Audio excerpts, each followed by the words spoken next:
Cinema therapy, media, social media, and alternative platforms. And I need a comma right there. It looks like it's not going to let me. There we go. It needs a comma. There we go.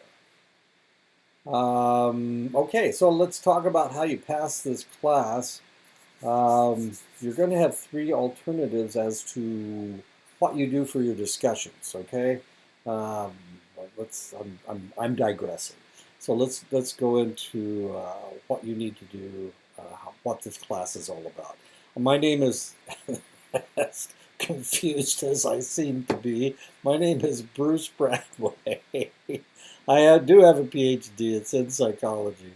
I also have other degrees, but we won't go into those right now. Well, we'll talk about my bachelor's degree in English in just a minute. This is where I am right now because of the COVID protocols, which may go away in the next semester or so. But right now, I'm in Lost Nation, Iowa. This is my telephone number. That's my cell phone number. I am not. I'm old. Okay, I'll be 74 in October, so I don't have this thing constantly with me. As a matter of fact, it's in the other room right now. If it rang, I would hear it, but I don't keep it with me all the time. I don't get my emails on my cell phone, and I only carry my cell phone on my person when I'm not in the house. So, no, I'm not a cell phone person. But this is my telephone number. If you need to get a hold of me, you can text me, you can call me. If you text me, I'll figure out that you called me or texted me. But like I said, I don't have my phone with me all the time. My office hours, I have office hours Monday through Thursday. Monday and Tuesday, it's in the afternoon, 3 to 5, and then Wednesday and Thursday, it's at 8 to 10 in the morning. But if you need to get a hold of me and you can't meet me on one of these office hours, then you can request a meeting, and I will meet you at 2 o'clock in the morning if you want, or during lunch, your lunch, or whatever. I'm an hour ahead of you, so 3 to 5 is actually 4 to 6 for me, and the 8 to 10 is actually 9 to 11 for me. This is the Zoom number. It will always be the same. I don't have separate numbers for different meetings. I used to, until I figured out, hey, I could just have one Zoom number and that's good to go. And so this is my permanent address until they tell me I can't do it anymore. So there you go.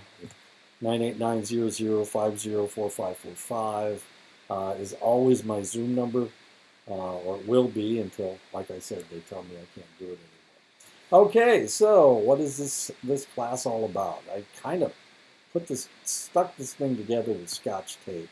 So let's go ahead and talk about it. I decided that the world was going a little bit crazy, and we needed to talk about social media because people are starting to have all kinds of interesting problems from it. And video games. Video games are becoming virtual. They've got goggles that you can that make you feel like you're in a 3D world or whatever. That's why I put alternative platforms instead of gaming platforms. Um, who knows what's going to happen? I know Zuckerberg is trying to push a virtual world, um, and that was theoretically part of it as well. So as all of these things come to the fore, and as things change, we can change this class. We're not going to change cinema therapy, of course. Social media may change. They may pass laws. Who knows what's going to happen next? This is interesting. I want you to take a look at this. They're talking about they acted as if they were a 13-year-old girl, and there's a lot of strange things that happened when they did the TikTok experiment. It's about 3, 4, 5 minutes long. It's not too long. There are no textbooks required for this class. Once upon a time there were.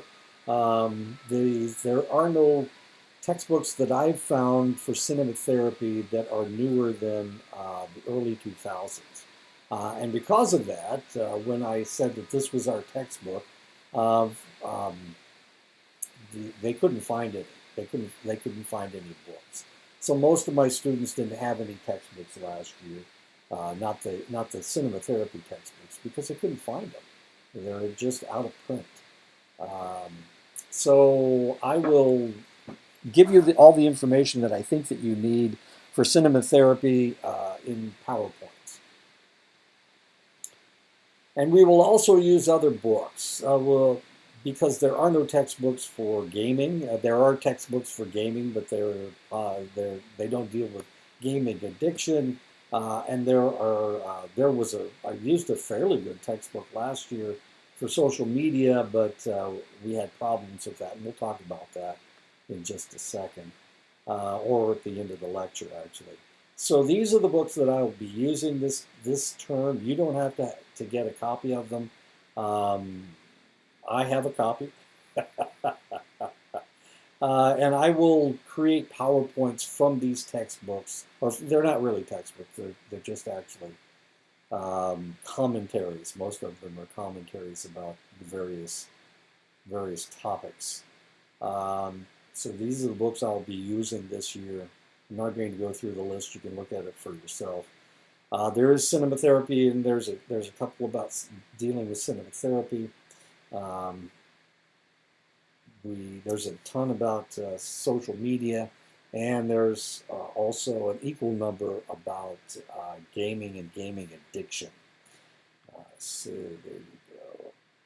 And here is how we will do it. The first two chapters, or the first 2 weeks, we'll be talking about cinema therapy, or mostly social media and gaming addiction in general.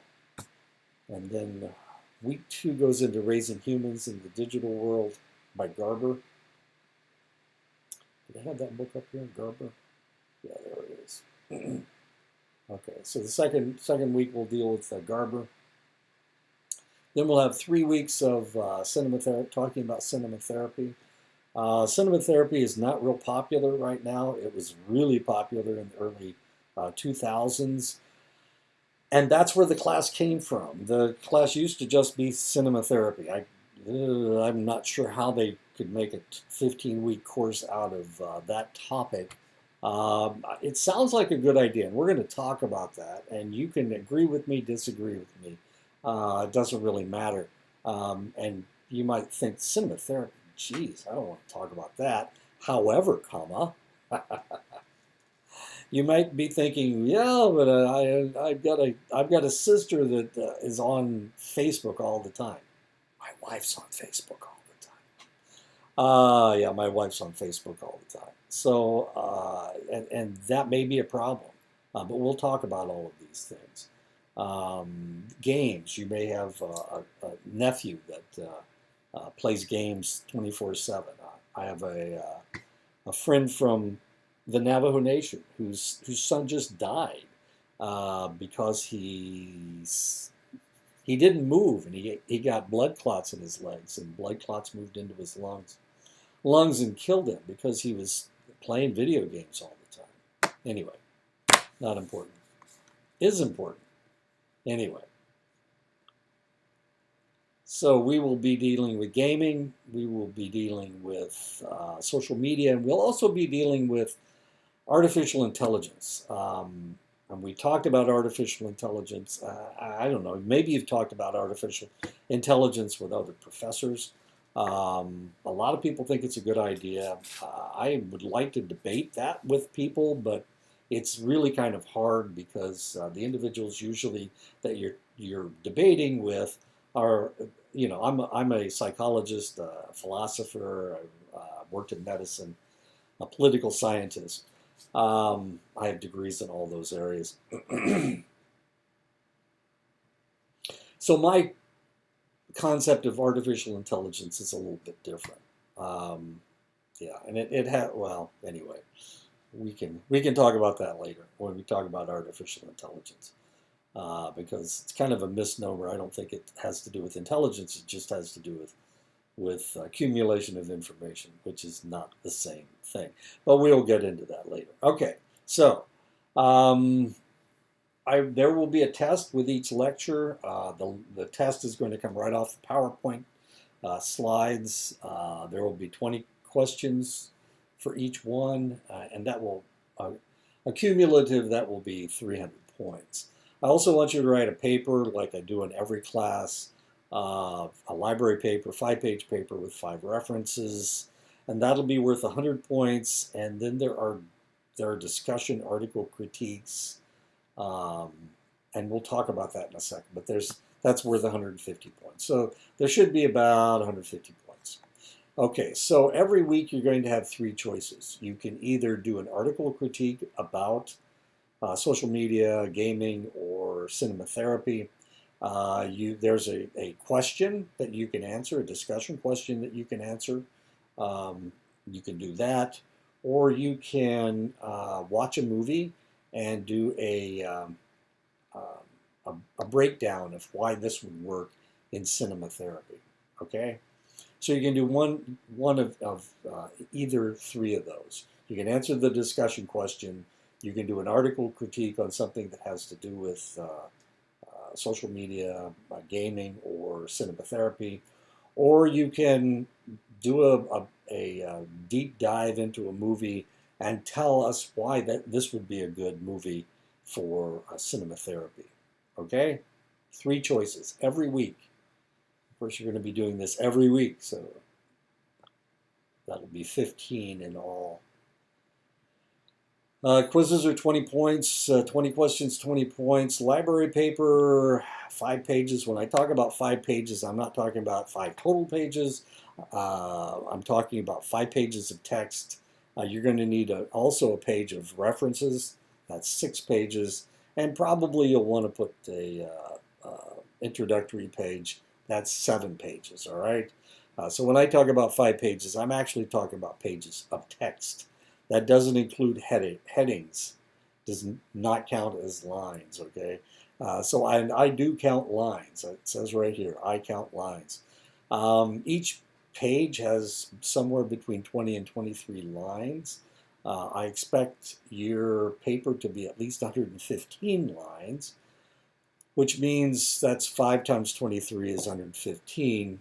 So if you only have 20 lines on a page, then you'll need to write a page of 5.5 pages, okay? Because I do count lines. Paper's due in November. The other thing that I need to tell you is that I do not count off for late work, which means that if you don't get to the quiz for chapter 1 until October, that's okay. I don't care.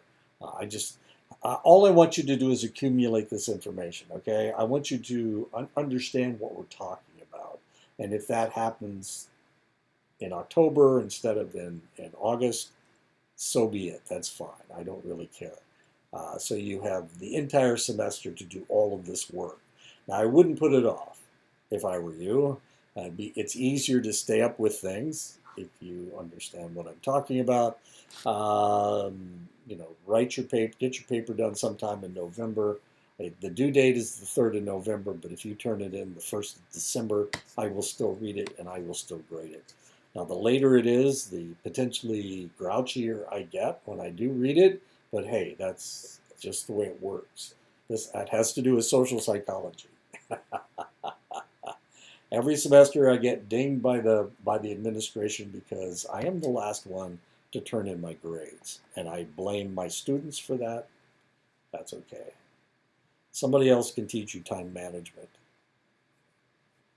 If you need help with time management, I can help you. Other than that, turn in your paper as a document, not as a PDF. If you do turn it as a PDF, then I will convert it to a document. If you print it if you use some other font other than Times New Roman, I will convert it to Times New Roman. There's a reason for that, and the reason is because I can read it better if it's in Times New Roman. If it's in some odd script, I will convert it. A lot of the fonts are they print big.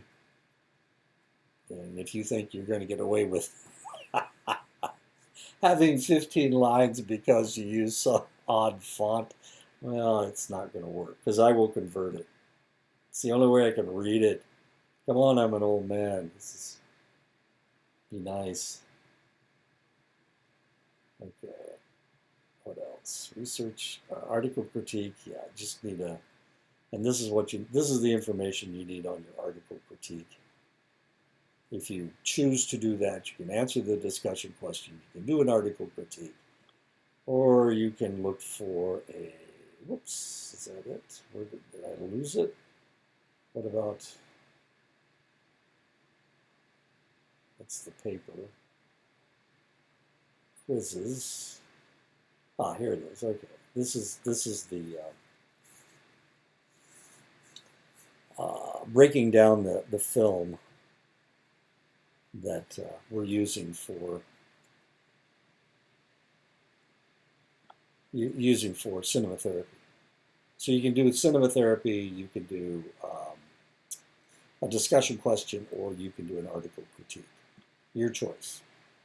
I do count lines for your paper. What else? Okay, plagiarism. Okay. This class is to make you think. I want you to think. I want you to think. I don't want ChatGPT to think. I want you to think. Now, as far as ChatGPT is concerned, and we're going to talk more about this when we're dealing with artificial intelligence. Artificial intelligence is not intelligence; it's just information. It does a good job of making sentences grammatically correct. That's fine, but I don't want to know what that robot thinks. That damn robot someplace in Silicon Valley. Because the probability is that it wasn't a Dene person who put that virtual reality together. It's probably somebody, it can be somebody from any place. I seem to be running into a lot of people from the subcontinent of India, in that area. Are they the ones that are doing all the artificial intelligence? Of course not. But you know, what do they know about the Navajo Nation? How do they understand your culture? They understand what they've read. That's it. But they really don't understand the spirit and the soul of things. I consider it cheating if you use ChatGPT. You can do it. You can use ChatGPT in your paper, but I will give you a 0 for grammar. And the reason I'll give you a 0 is because it's not yours. You didn't write it yourself. Writing is a skill, and you need to develop that skill, just like you develop your skill of your ability to drive a car. You need to develop your own ability. I want you to think. I don't care what some robot thinks. I want to know what you think. And that's what I want. I want you to think. I'm trying to teach you to problem solve, to deal with the future, because the future ain't going to be the same as it is today. And I'm going to be gone. Avery's going to be gone. Wilson's going to be gone. You are going to be the one that has to decide what's right and what is wrong. And so it's up to us, Avery Wilson and I, and all the rest of the faculty, to teach you to problem solve. Wow. Wow, that got serious real fast. Okay, so don't use it. If you do use it, you need to tell me you used it, because if I discover you didn't tell me that you used it, then like I said, I consider it cheating. Will I give you a 0? Probably not. But I'll take off all your points for critical thinking, and all your points for critical thinking, and that's ideas development. I mean, if you just plug two words in there, and it came up with a topic, that's 0 points. You might get points for references, though.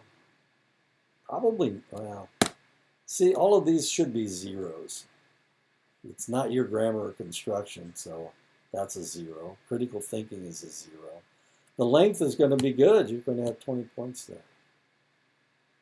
If the citations aren't yours and the references aren't yours, you know, part of the problem with artificial intelligence that they've discovered, sometimes it just makes stuff up. It makes up all that stuff.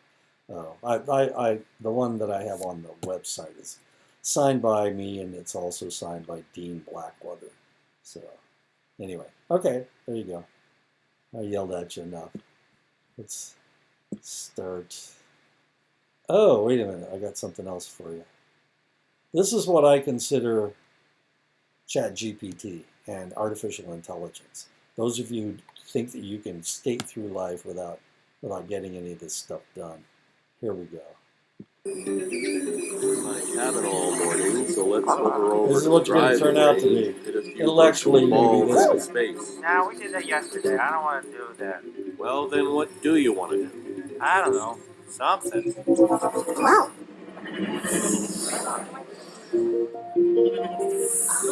Make a place scream. Jealous, it doesn't sound Look, I'm tired of So it. what's next week? If you can't fold the straws, No, the episode isn't any good.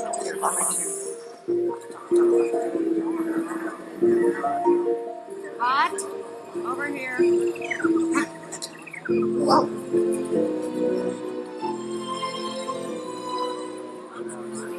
Hello? Tunnel. I'm in the tunnel. I can't hear you. There you are. By and large, everything you need to be happy. Your day is very important to us. Hey, drink much. Here, take the cup. Hey, take the cup. Please remain stationary. A service bot will be here to assist you momentarily. Stuart? Hello? Please remain stationary. A service bot will be here to assist you momentarily. What's that? What's going on?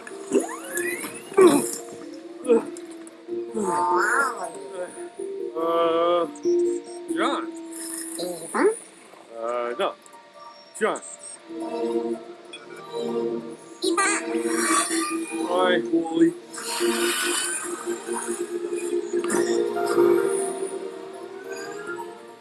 A is for Axiom, your home sweet home.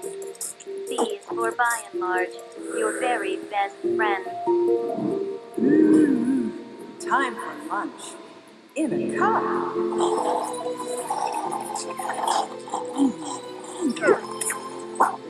Feel beautiful. Stunning. I know, honey. Men. Attention, Axiom shoppers. Try blue. It's the new red.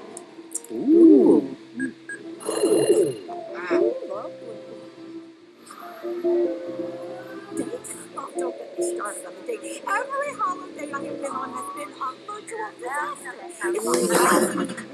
One who wasn't so superficial, you know? Well, I know because I had a good What the?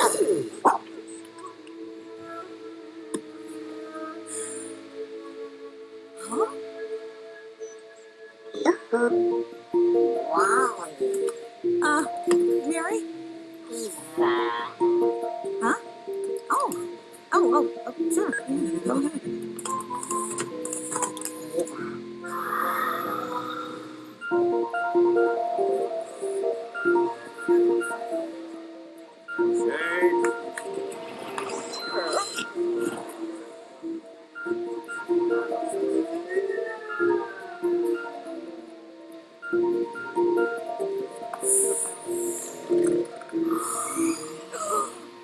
I didn't know we had a pool.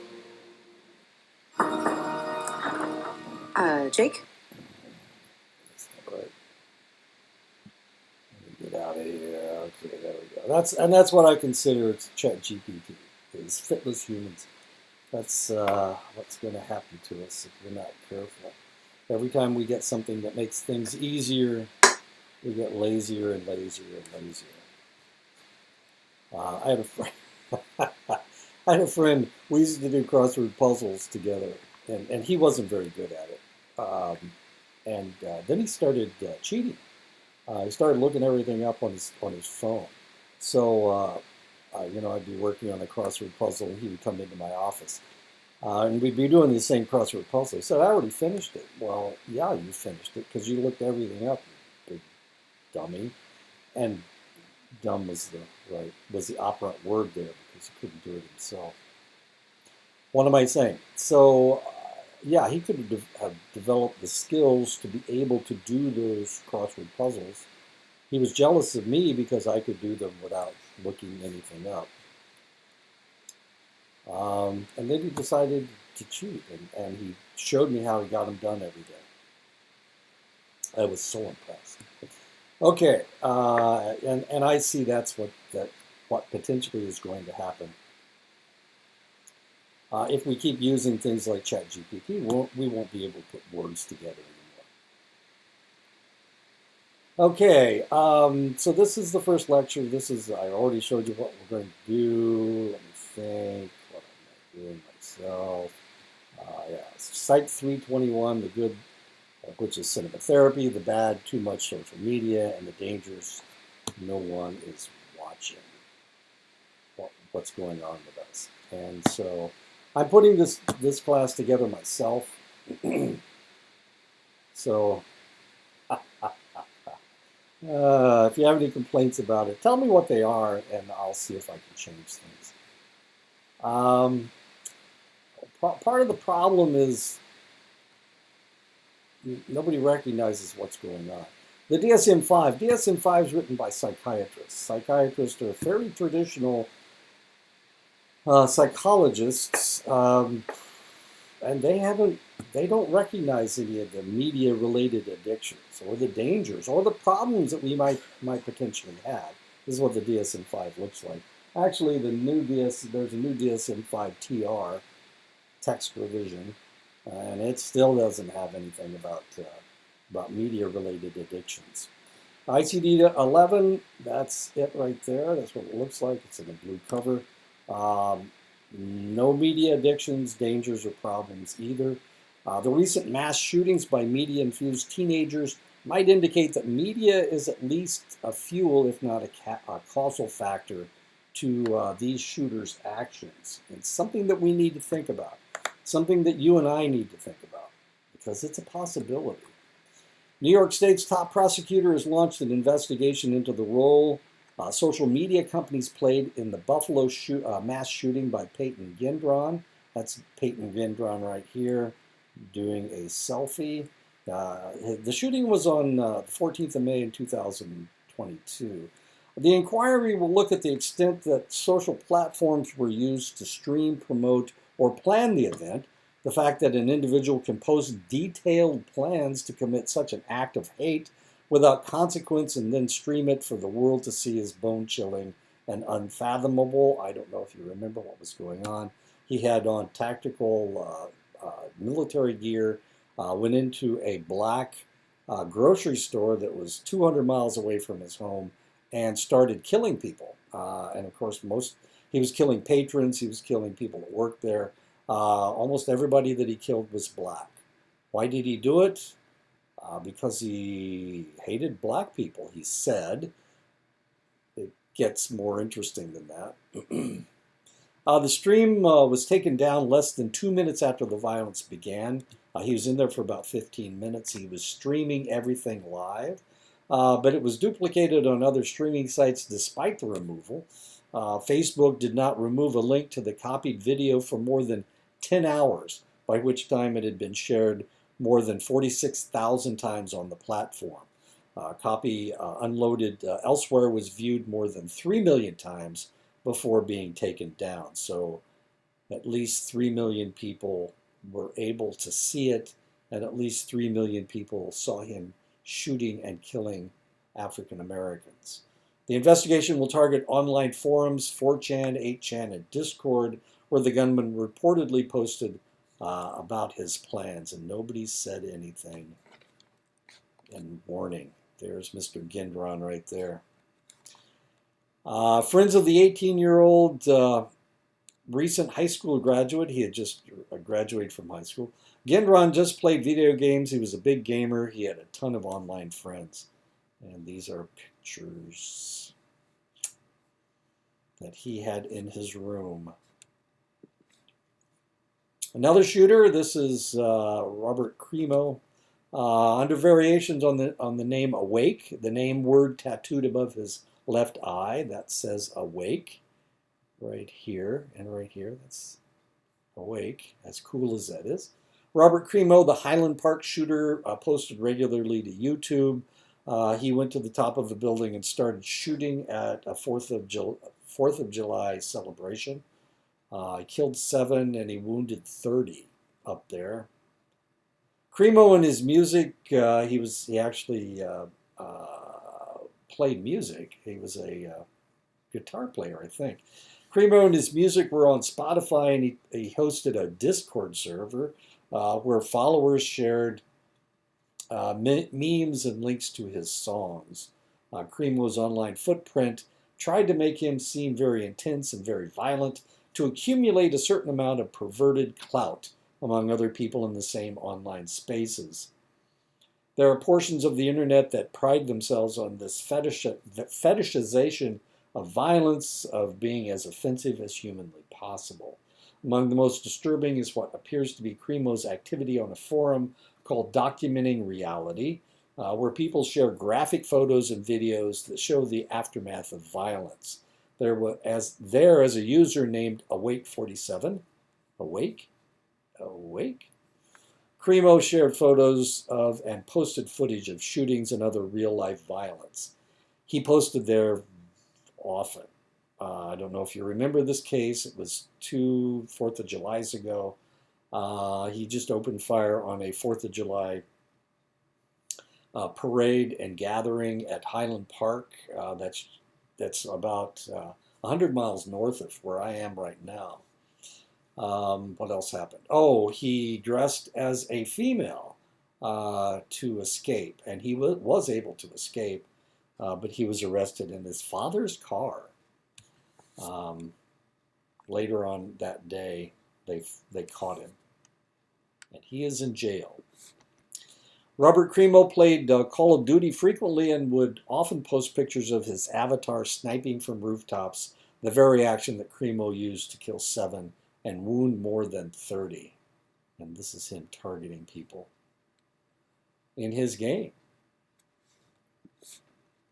The Uvalde elementary school shooter Salvador Ramos told girls that he would rape them, showed off a rifle he bought, and threatened to shoot up schools in live streams on the social media app Yubo.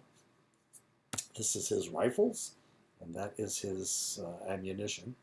Use of Yubo skyrocketed during the coronavirus pandemic as teens trapped indoors turned to the app for a semblance of in-person interactions. The company says it has 60 million users around the world, 99% of whom are 25 and younger, and has trumpeted safety features including second-by-second monitoring of live streams using artificial intelligence and human moderators. And that's Mr. Ramos right there. Ramos, I guess, I'm sorry. Salvador Ramos routinely played Call of Duty, an online shooter game, and played Lost. He played and lost Dead by Daylight just hours before the massacre at Uvalde Elementary. So he actually lost the game. Or did he? Since he shot up the school. Dead by Daylight is a multiplayer horror survival game where one player takes on the role of killer and the other 4 are survivors and try to hide from him. Ramos was the killer in that game and he lost. Somebody survived. Then he went to the school and no one survived. 9 in 10 U.S. teens go online multiple times a day, and internet usage is 2 times higher in Asia and Africa. So it's bad in the United States, but it's worse in Asia and Africa. Studies indicate that between 1.6% and 11.3% of adolescents in China, Taiwan, and South Korea are considered addicted, and China has recently declared internet addiction a clinical disorder. How do they treat them? They send them to boot camp. One study from the United States of 7th and 8th graders found that the students averaged 11.5 hours a day using screens. Another study found that 50% of teens say they feel addicted to mobile devices.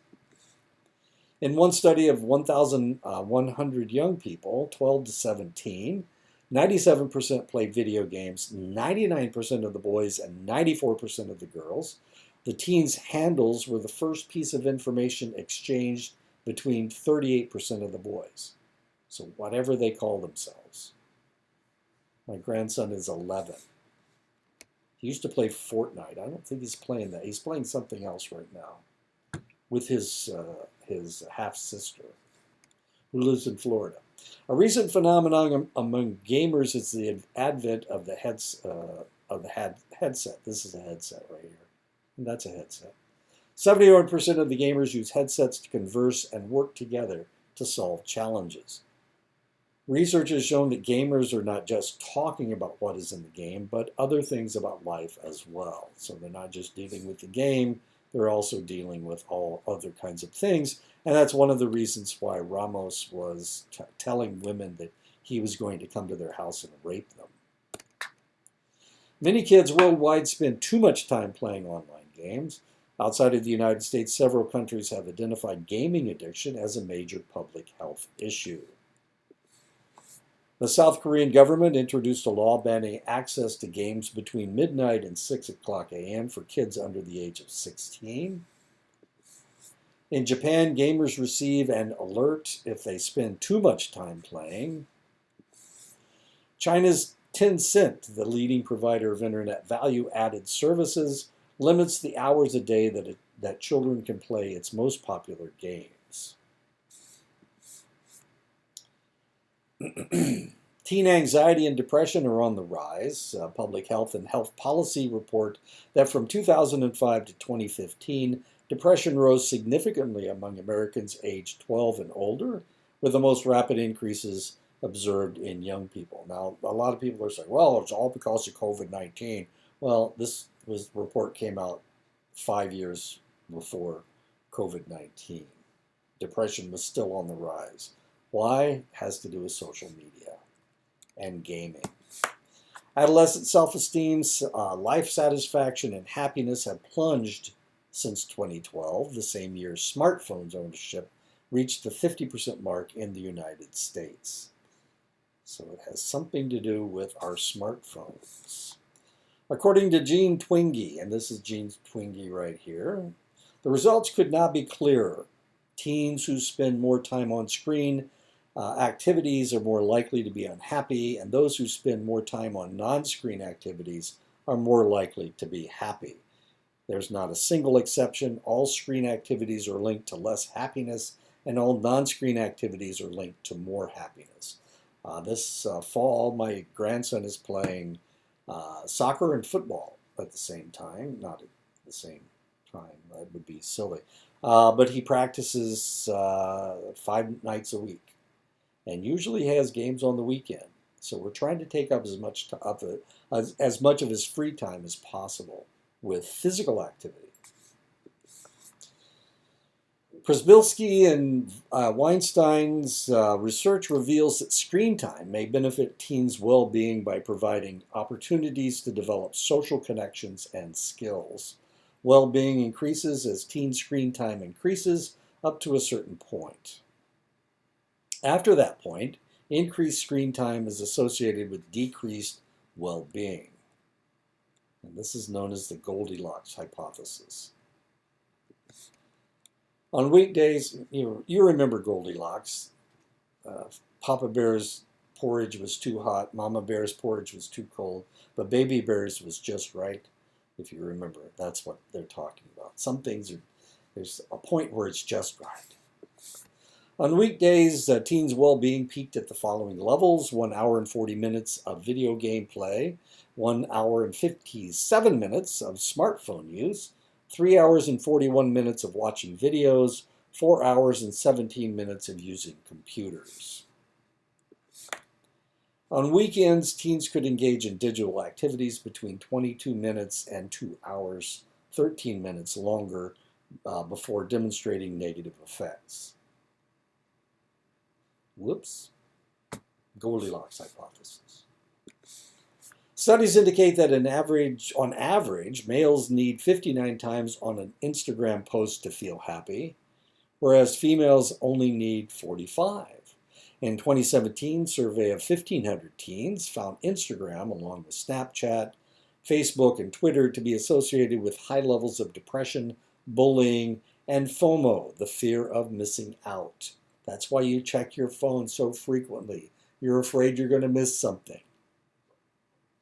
And somebody else is going to know it before you do. Fear of missing out. Social media notifications reward the brain with small hits of dopamine, a chemical that leads to increased pleasure. When the individual goes online to see what the notification is, they are rewarded with a second hit of dopamine. More. How wonderful.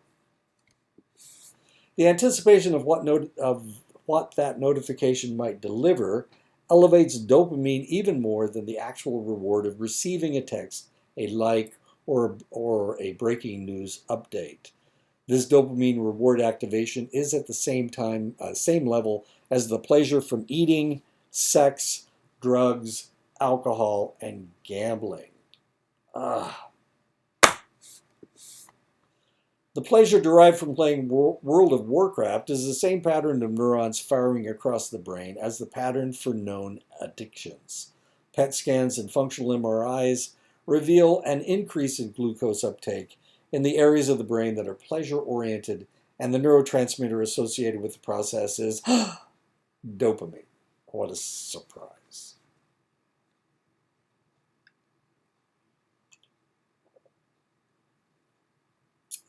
Battle of Azeroth.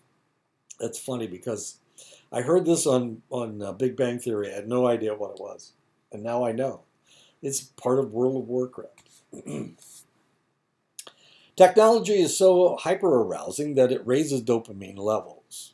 It is tough enough resisting technology when one has a fully functional adult frontal cortex, but adolescents don't have this biological advantage because they don't have a fully functional prefrontal cortex. Beginning in early adolescence and peaking midway through, teens experience an increase in the activity of the neural circuits that use dopamine. This is why teens gravitate towards substances and experiences that yield rewards, such as social media, likes, and text message pings. They're looking for the dopamine spike. In addition to experiencing pleasure from internet activities, teens are more easily addicted to pleasure than adults. The teen brain is geared to learn, and pleasure becomes an immediate teacher. Smoking is a good example. Teens who smoke show higher rates of tobacco addiction than adults who smoke the same amount. Immature brains. Compulsive or addictive behavior can hijack the brain's ability to access the judgment center in the frontal cortex. That's the part of the brain that should be asking, how important is this text? Or, do I need to check Snapchat every 5 minutes? Kids lack the judgment to know when to put down or ignore their phones. And here's a baby flipping pictures on TikTok, I'm guessing, with her toe. Cool. On Instagram, personal photos and selfies rule. On Instagram, personal photos and selfies rule. This must be Instagram. It was adjudged the worst social media network for mental health and well-being. Instagram easily makes women and girls feel like their bodies aren't good enough as people add filters and edits to make themselves look perfect. I was looking at a video on YouTube last night. What were they talking about? It was something political. Anyway, this lady had a filter on and she looked like a Barbie doll. I was thinking, wow, does she really look like that? Is her skin really that smooth? And the answer is probably no. No.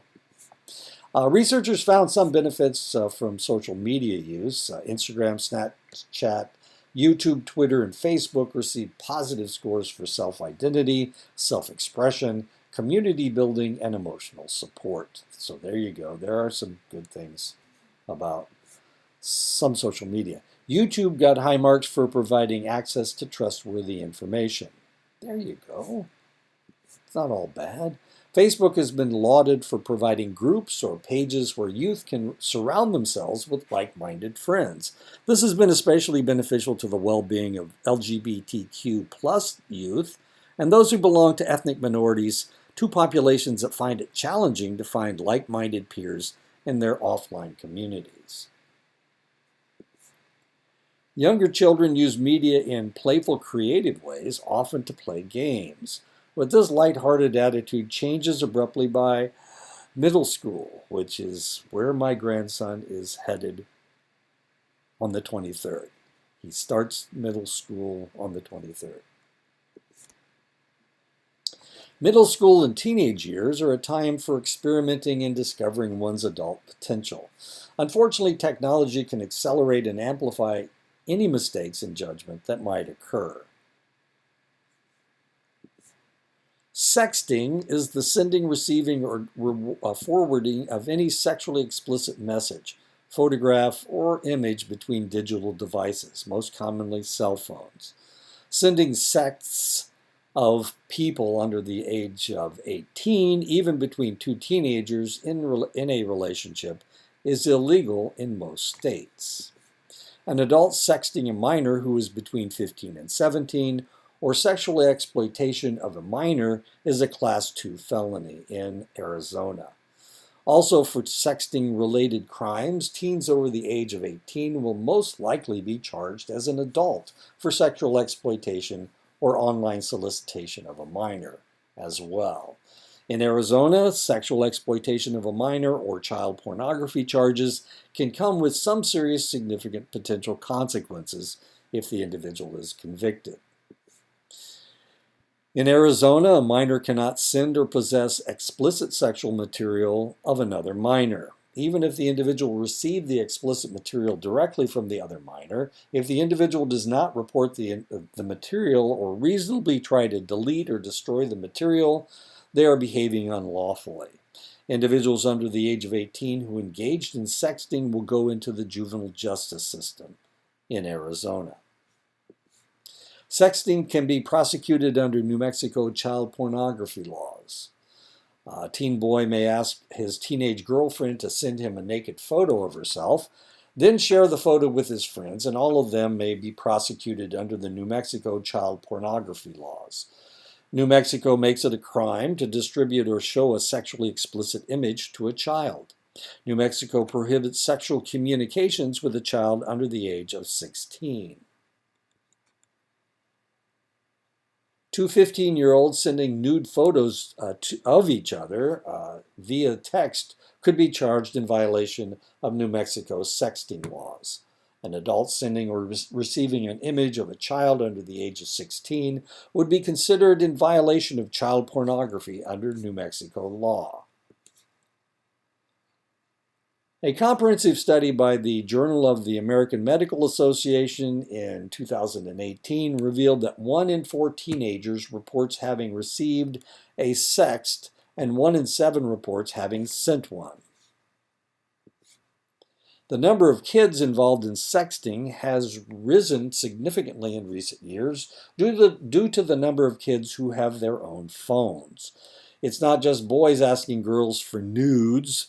Researchers found no significant difference between the sexes pertaining to either sending or receiving sexting messages. So the girls are sending them to the boys, and the boys are sending them to the girls in equal numbers. According to Michelle Drown from Purdue University, Fort Wayne, it's not a bad kid thing, rather a perfect storm of budding sexuality combined with a child's first freedom on their own technological device. The frontal cortex is still immature, so kids often send sex messages without thinking. And this is Drown right here. Now this is really kind of interesting, and I don't know that if I did this on purpose, but this lady kind of looks like her. Now you're going to say, no, she doesn't, except for the tattoo. Whoops, I'm sorry. Okay. Well, I think she kind of looks the same. Drown explains, I would say sexting is a part of the normative teenage experience now, so it is very common to send some type of sexually explicit message. By the time they have hit young adulthood, more than half have sent sexually explicit pictures. There you go. There's her with her tattoos covered up. No, I'm just kidding. 7 students in Iowa, ranging from 15 to 17 years old, faced criminal charges for sharing phone messages that contained nude photos. 3 faced felony charges, while another 4 faced serious misdemeanor charges. A 17-year-old star football player from Michigan exchanged nude photos with his 16-year-old girlfriend. He was charged with 2 counts of second-degree sexual exploitation and 3 counts of third-degree exploitation. He faces 10 years in prison and a lifetime registering as a sex offender, even though they are only a year apart. Even though he's an underage person. That's part of the legal problem today. 20 high school students from New York City were suspended for up to 5 days for simply receiving or forwarding a sex video that was sent to them via a group text. Suspended students included those who received the video and didn't even know what it was. A 14-year-old boy from Rhode Island was charged with distributing child pornography after he shared inappropriate pictures of a 13-year-old female classmate with friends. The girl was also charged with disseminating indecent material. If convicted, the boy will be a felon and a registered sex offender for the rest of his life. In the 1950s, when television first started to become a cultural phenomenon, there were dire warnings from social scientists that the medium would be the doom of humanity. Referred to unaffectionately as the idiot box and the boob tube, and in this case, boob means idiot and rhymes with tube, hence the name boob tube. It didn't have anything to do with female anatomy at the time. TV never quite led to the demise of civilization. Likewise, computers, the internet, video games, sexting, and pornography are just some of the factors that can lead to problems. Violent video games and rabid extremist platforms on the internet may feed a person's hatred, but the hatred is the product of family and community dynamics, not the technology. And this is what the 8chan symbol is, and this is what Discord looks like. Oh, there's 4chan. 4chan, Discord, and 8chan. This semester, we will be looking at the possible benefits of cinema therapy, the benefits and potential problems with social media, and the benefits and possible problems in video games world, which includes PC dominant, mobile dominant, console dominant, and multi-platform players.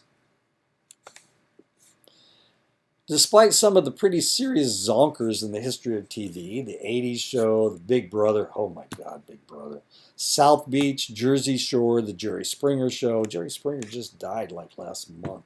TV has not destroyed civilization and has in fact produced some of the highly touted shows such as The Big Bang Theory, The 70s Show, Friends, Cheers, and Seinfeld. Thus, we need to be careful predicting that video games or social media will be more than a factor in our social history. We will begin the semester looking at cinema therapy from Hessley and Hessley. That's what the book looks like. I have a copy of it sitting on my desk. From Hessley and Hessley, we will learn how to use cinema therapy. With the amount of time preteens, teens, and young adults spend watching videos, cinema therapy could very well be a way to communicate with a technologically savvy population. In other words, I'm trying to show you that it's possible to use movies or videos to connect with your younger population and also your older population. Listen, those guys grew up watching all of this stuff. This stuff. But this stuff. And now they're watching Netflix. I anticipate spending about 3 weeks looking at cinema therapy. We will next deal with social media. Last year I used the Arntfield and Swart text, Social Media and Mental Health, Depression, Predators, and Personality Disorders. This is what the book looked like. But because of an attempt at unethical behavior by the textbook publisher, I had to drop the book. They also asked me not to use it, actually, as strange as that may seem. And this is what happened. They sent me an email and told me that they wanted me to get you guys, my students, to buy a $50 supplemental massive information. That's what they wanted. They wanted me to charge you guys $50 more for the textbook. And I told them, wait a minute, you don't even have any supplemental material for the instructor. How in the world can you ask me to get my students to buy supplemental material? And they were offended. And we argued back and forth, and finally they said, look, if you're so ethical, then I don't think you need to use this textbook. And I said, next year I won't use that textbook. So I've got this. I've made PowerPoints out of this whole textbook, and doggone it, I can't use them this year, or I'm not going to use them this year because doggone it, I'm not going to knuckle under to those guys. And if I do use their textbook and I don't get anybody to buy it, then it's kind of unethical on my part. So I'm getting rid of all that as far as social media is concerned. And it's a pretty good textbook, doggone it. I wish somebody else printed it other than the people that. It's an organization. It's a publisher called Cognella out of San Diego.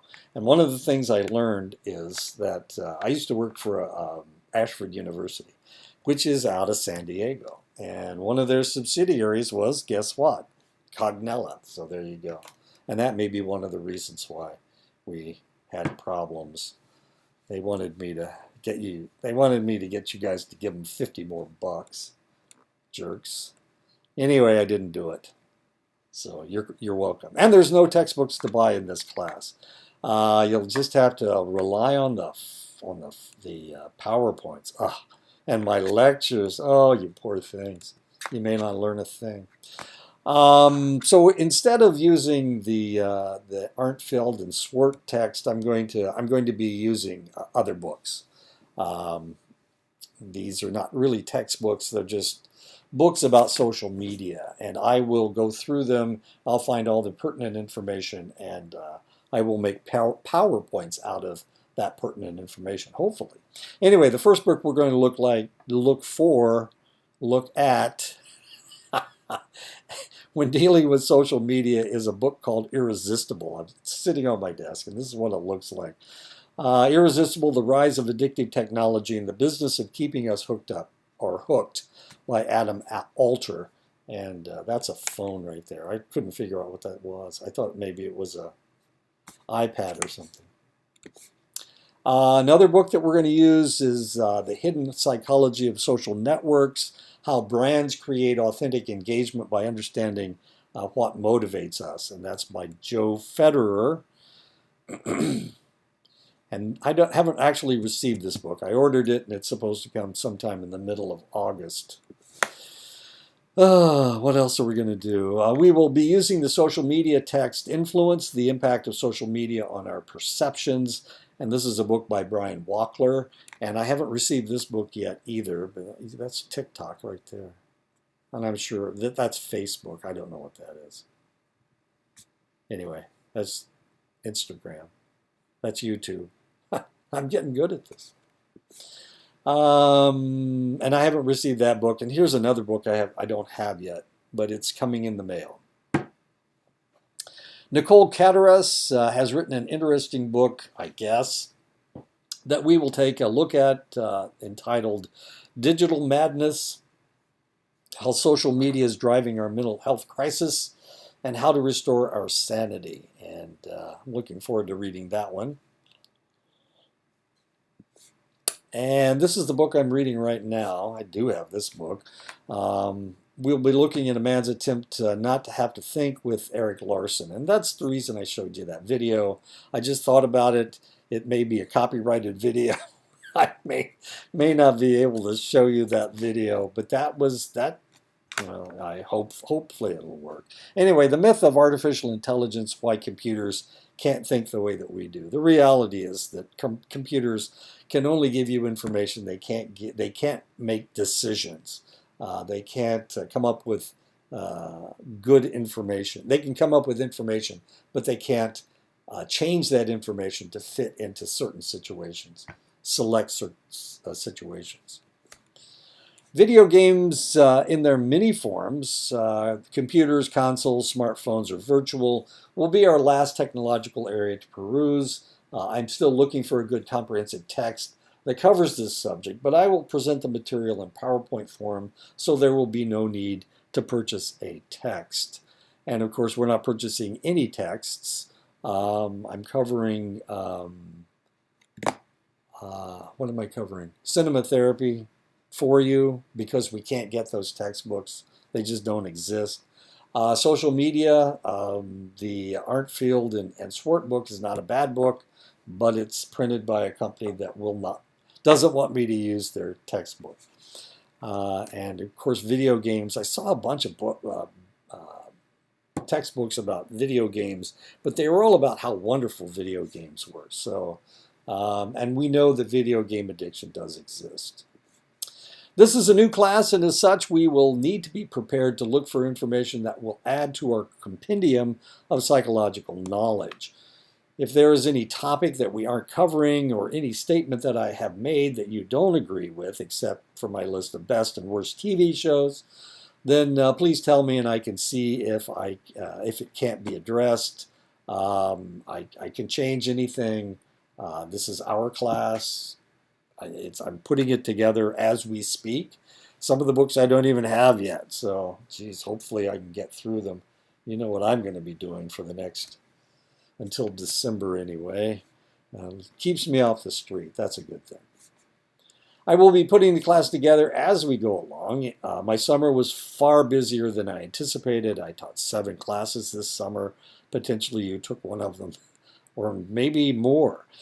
And I had very little free time to work on my Psych 321 material. That was my idea, that maybe if we could find an adjunct to teach some of the classes. It didn't work out that way. This means that things can be added and subtracted as the class progresses. So potentially these are the books. Maybe I'll read one of these books and go, geez, this is crap. Anyway, so we'll do the best that we can, okay? Hopefully it's as good as last year's class. Despite the fact we're not going to use the Arntfield and Swart text, I'll try to supplement that material with some of the books that I'm reading right now. I think artificial intelligence is important. I really do agree with that video that showed what's going to happen to humans if we start thinking or moving. My golly, people tell me, look,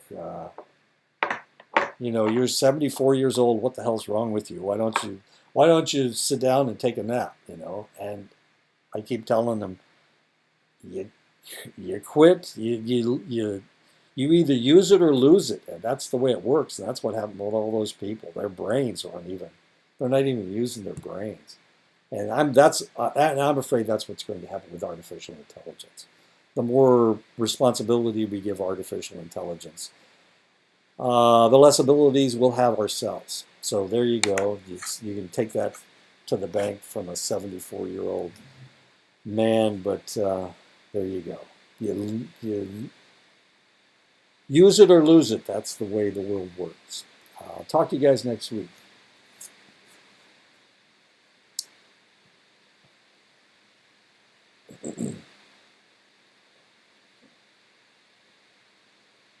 Sorry.